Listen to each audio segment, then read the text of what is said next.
We will be known as a culture that feared death and adored power, that tried to vanquish insecurity for the few and cared little for the penury of the many.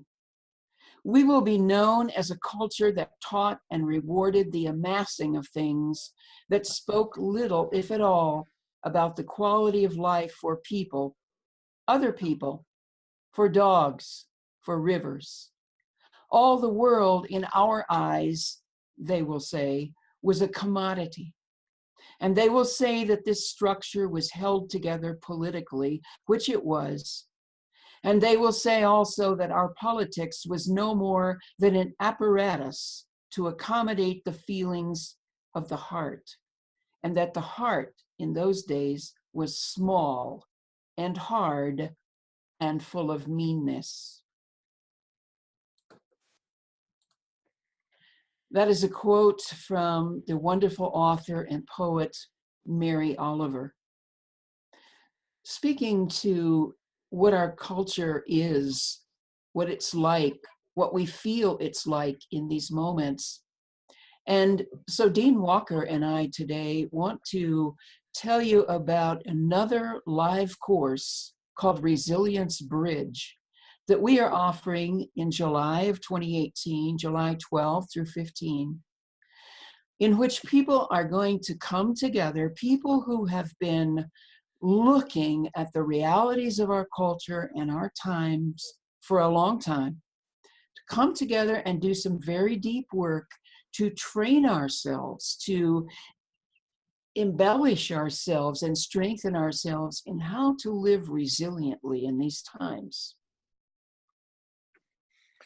Carolyn, thanks so much for reading Mary Oliver's Of the Empire.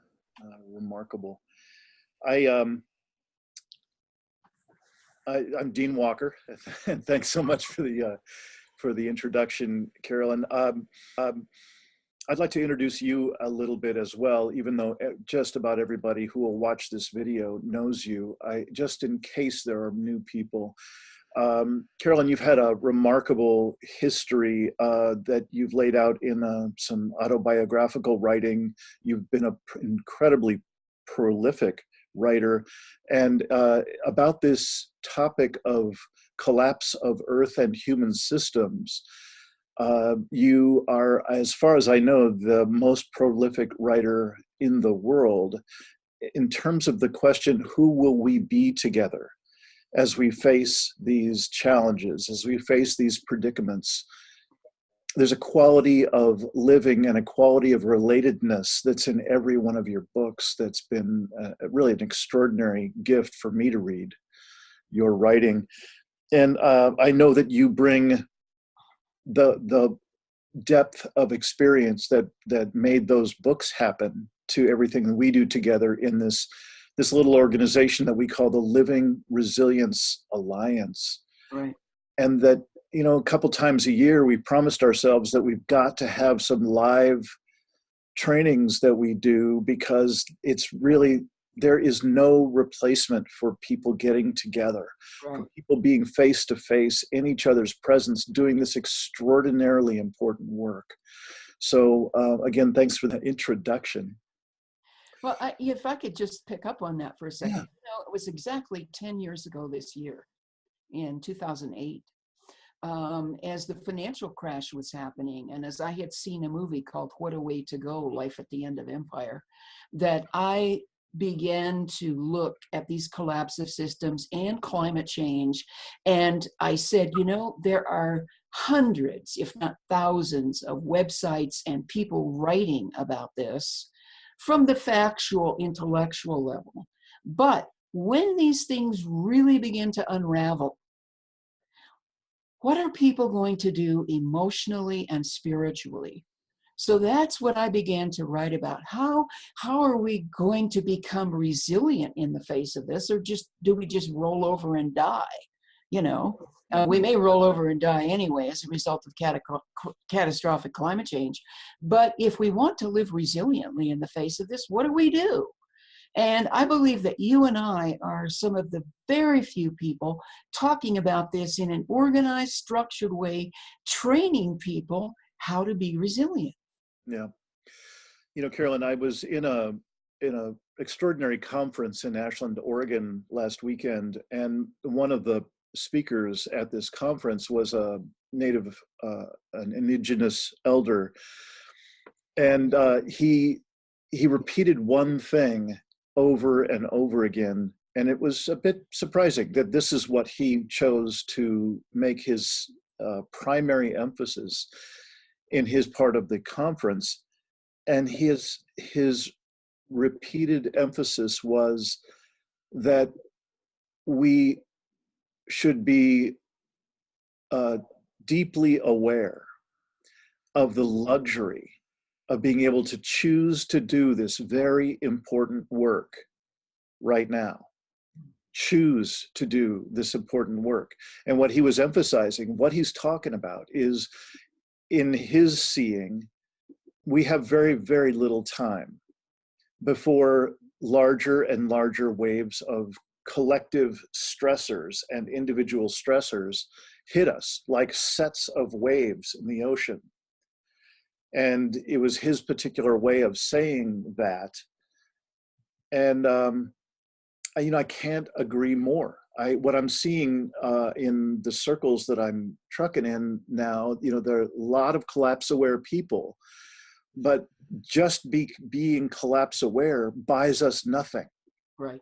It takes none of our naivete away, the naivete that we share with everyone in the globe, especially the more privileged people, that says, this is like any other time. We really don't need to do anything particularly special now. We'll get this figured out. Somehow these problems will be solved and everything will be okay. So some version or another of, no, I'm okay, I got this. Mm-hmm. Yeah. You know, I'd like to share just a brief story, and I haven't shared this with you, Dean, so this is like totally unrehearsed. We all know what's going on in the big island of Hawaii with all of the volcanic activity and people in this particular subdivision going, oh my God, you know, our homes just fell into the earth. We can't go back to them. You know, there's nothing but lava flow in the streets. So I have a friend who you know also, Jack Adam Weber, who was in this particular area in his little house outside the subdivision, and all of those folks in that area had to evacuate. And he's now farther north on the island. And I emailed back and forth with him the other day, and he said, "Can you and Dean come here and do a workshop? You know, people really need you." And it's kind of like, well, you know, I said, well, we could think about that maybe in a few months, but this takes planning and organizing, and, you know, and it was like this dire crisis. Can you come right now? Well, I suspect there are going to be more and more incidents like this caused by whatever, where people will want us to be there right then, but we can't get there right then. And so the luxury that you're talking about of being able to do this work together before all hell breaks loose and makes our getting together really difficult is so important to take advantage of. Yeah. Well, thanks for that story. That's definitely one to keep track of. I appreciate you sharing that. Yeah. You know, I want to say, really get down to the bones of what we're talking about here. Yeah. This is going out to all of Carolyn's friends and associates and all of my friends and associates. And look, we're really being pointed here. We are offering a number of different things on our little website, the livingresilience.net, and those will be it'll be up on the screen the whole time. You've seen it now. And the information about how to access the various things we're talking about will also be on the screen here and then on the website, of course, if you were to go there. The main thing we're talking about right now is our live course, which we call Resilience Bridge, which is directly aimed at expanding people's capacity and inner toolkit to be resilient in the midst of large-scale stressors, and to be able to create safe and extraordinary relatedness with each other during those days together, which will be in Southern Oregon in July, and those dates are up on your screen right now. So what we're asking, the way we've set it up is to make it less and less expensive the more people you bring with you. the more people you've invited. This is meant to be an opportunity to get together with kindred spirits and start to build the kind of relationships that are so desperately needed now and in the coming very near future. So a couple of other things that we offer that may help you if you're on the fence or not really clear. One, of course, is to go to the livingresilience.net website and /programs, or in other words, the programs page on the site, and read all about it and watch a couple of the videos about it. There's plenty of information. Another possibility is to get onto our mailing list, which you'll find on the front page of the website as well. Sign up for our Safe Circle calls. Right. It's a 1-hour call on the first, third, and fifth Tuesday of every month. And you basically will get an invitation for a Zoom call, video conferencing call, a day or two before the call itself, which is again on Tuesday, 6 p.m. Pacific time. And here's an opportunity to be with kindred spirits from around the country and around the world, and to be able to share what's on your heart without the fear of having a denialist or climate skeptics and so on, have other people on the call who are not safe to be around. These are a few of the elements that we're offering, and we're offering them with our wide open heart, hoping to be able to offer something of value, something of power in the face of what we anticipate to be the not too distant arrival of trauma, collective trauma and stress, the likes of which we saw mid-2017, just last year, hurricane after fire, after flood, and so on. Not to mention school shootings, one every month at least in the beginning of 2018. Right. So, Carolyn, is there anything else you'd like to say to folks? Yeah, I just would like to say that, I'd like to emphasize the reason we call this course Resilience Bridge, because we stand right now in this, at the end of this time of business as usual, and we don't know exactly what the future holds. And we don't know how we're going to be as things unravel. And so we want to build a bridge, because nobody else can really. We want to build a bridge from here to there. We don't know what there looks like. So together we're building this bridge of who we want to be and what we need to do as things unfold. No. One more thing about this Resilience Bridge course, and my words for it are similar to the summit, the online summit that we did earlier this year, Carolyn, having a foot in two worlds. Yeah. Having a foot in one world, which is clearly the way that the world we all grew up in is unraveling. It is collapsing.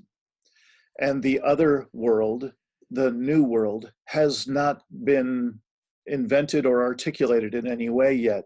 That Einstein quote that is so overused now, but we just will not find solutions if we look with the same level of thinking with which we created those problems. It's never been more true.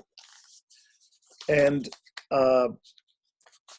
to get access to get a sense of a new way of thinking, there is no more potent way of doing that than to do that with others, with kindred spirits, and with people who can actually see, who have the discernment to see, are you in the old thinking and way of being, or are you in a new way of being? That's one of the possibilities, one of the promises of this work that I'm proud that we offer, and I'm unaware of anyone else that is offering that.